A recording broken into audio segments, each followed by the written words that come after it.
Welcome to the Backyard Professor Chess videos. I've been playing some practice games that I'm trying to show you on how I have become able to incorporate more and more of Jeremy Silman's Imbalances system into my chess games. And I believe this is greatly improving my chess. Okay, I just looked at my clock. I've got a few extra minutes. I've got to hustle though because I'm running short on time. I'm going to show you another quick example here of one of my practice games where I incorporate many of the imbalances and ideas that Silman talks about in his games and in his books to show us how to either make or utilize an imbalance that's in our favor. This is a very central fight, right? Now, I make a move here that I've seen Alekin make in his games. He takes this pawn. And I think what that does is it makes an isolated d-pawn. Now, if you can block an isolated pawn and then attack it, it becomes a weakness, right? So that could be one of the themes in this particular game. So we've brought all our knights out. It's going to be a very tough central battle. I am trying to speedily develop as fast as I know how. He brings the pawn in. Now, I simplify the center with my next move. Rather than exchanging with the pawn, which I don't think will help me, I exchange with the knight. And what this does is it simplifies the center situation. It opens it somewhat, and now we have locked, isolated d-pawns. These can become weaknesses. Silman says in his system that to block an isolated pawn and then attack it would force your opponent to go on the defense and defend it. But that's not the theme I chose in this game. Now watch how he does this. This is good. You know, that's power in the center there. He's developing his bishops very well. However, I'm castled and my opponent's not, and I take advantage of this central open file, pinning the bishop to the king. This tactic plays a very important role in this game. I've been trying to study a couple of tactics a day for the last several weeks. Some of you commenters have said, Shirts, you know, you've got to get serious about studying tactics. Your tactics suck. Well, I have been studying tactics, and I'm able to put them into my games now. Thank you for your advice. That's excellent. Well, I'm copying them with my bishops. This is a great central battle right now. I don't know if there is a better development. There's certainly a little bit different development at this point, but I don't know if it's better. I simply chase his bishop off. I don't know what that move accomplished. It actually gave me a pawn up to support a little bit more of my center. Now, I discover check. Move my bishop out of the way, and it's a discovered check to the king. I'm also threatening his bishop, so I've got a free bishop. Except that he moves the bishop back to pin it, and now his queen guards that bishop. So I didn't get my free bishop, but I did get something else as compensation. I'm going to be able to maneuver my knight in a better way. He's coming on the queen side. Now, the center is not locked. We do have isolated pawns. We've both developed strongly in the center. I believe I have the advantage here because I have the open file. He hasn't castled yet. So Silman's philosophy is when you have an imbalance, nurture it, make it stronger. If you see a way to get another imbalance, grab it too. You can have 2 or 3 or 4 or 5 imbalances all at once. All of the imbalances show up throughout the game. I see a great move. Rook on the open file. Now look, my whole army is developed. Cool. Thumbs up, Shirts. Yeah, baby. He's not fully developed, but I am.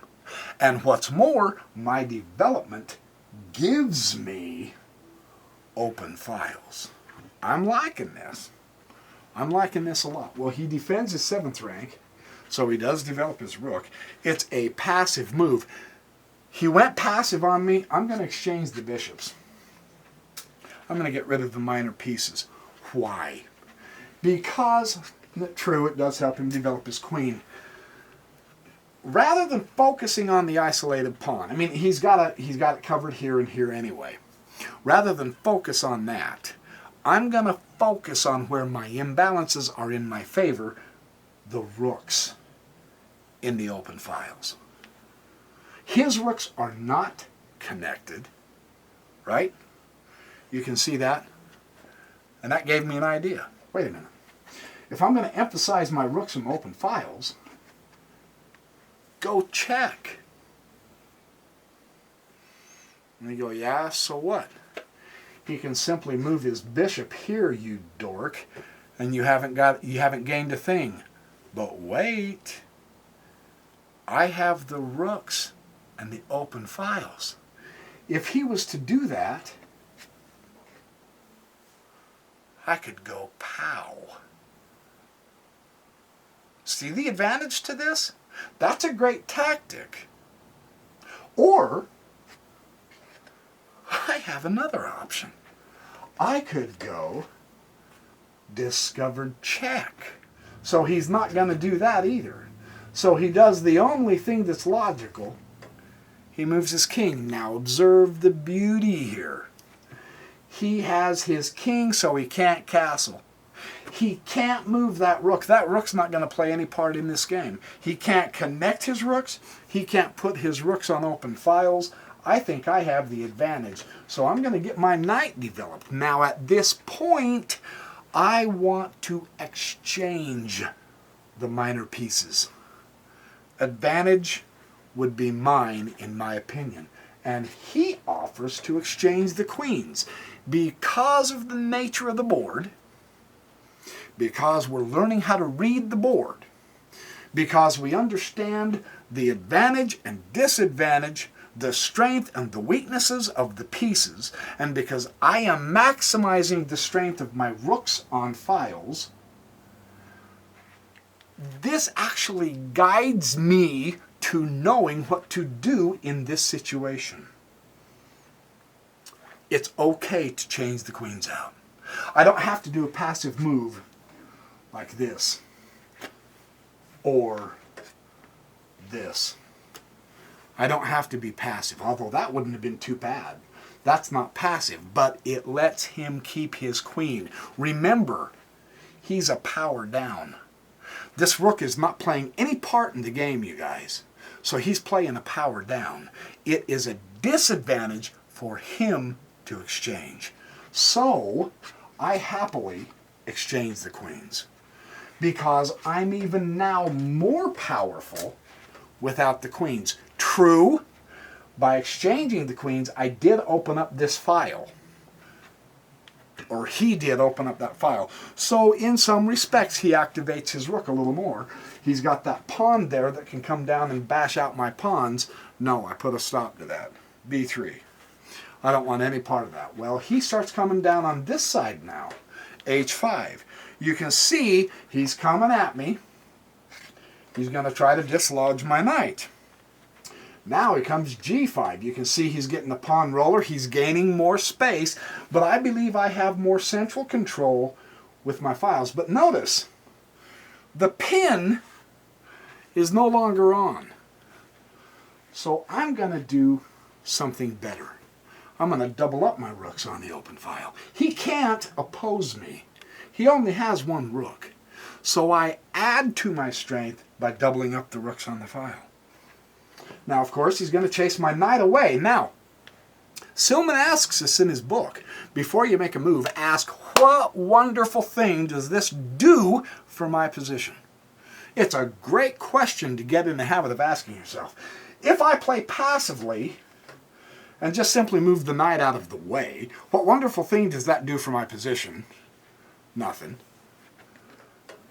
I'm not going to move it there. I simply lose it. That's stupid. So I move it there. Can you see why? Try to get to where you can visualize if you can, and I'm not real good at this, but I saw it here. Try to get to visualize what the board looks like after an exchange. Because when I moved it there, I knew he was going to take it. It's his bad bishop, and you're going, wait a minute, isn't it a good idea to keep him saddled with his bad bishop? On normal occasions, yes. But in this occasion, look at the position now. This is what I was able to visualize. That's why I made that knight-bishop exchange.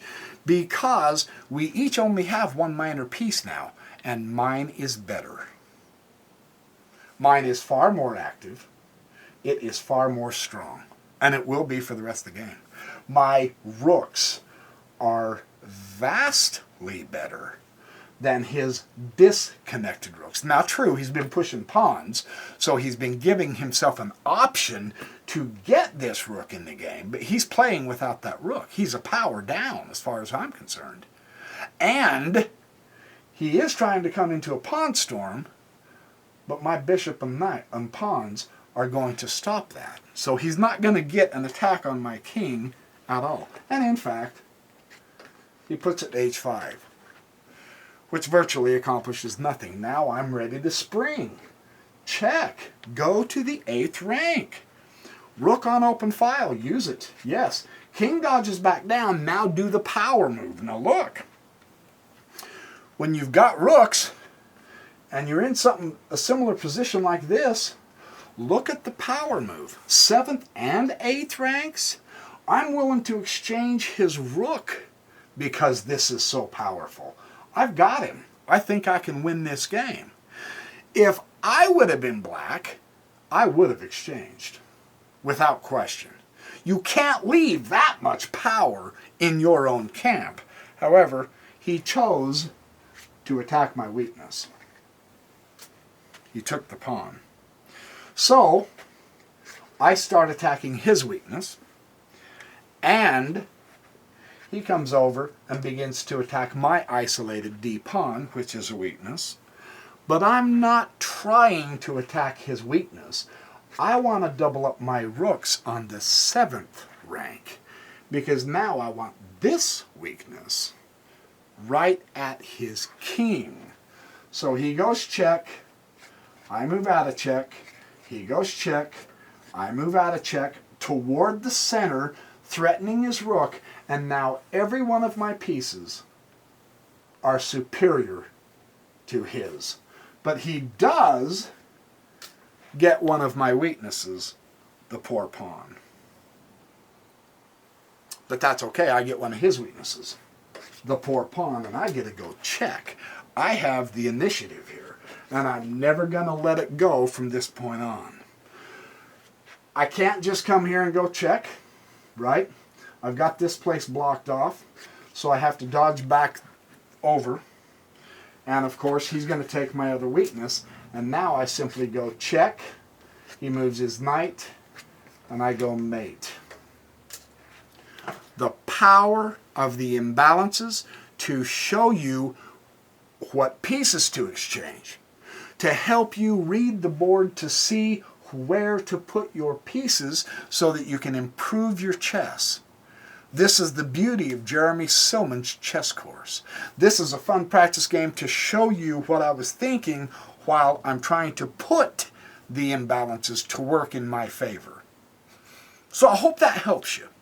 Keep studying the master games. Keep chessercising. I'll keep making videos since there's so many of you, there's hundreds of you actually, who are saying you're really enjoying these and they're helping you. That is great. That's cool. Well, I'm thrilled for you, really. They're helping me too. Hey, together we're making this journey into chess mastery. Why not? So happy checkmating, happy chessercising, and I will see you in the next video.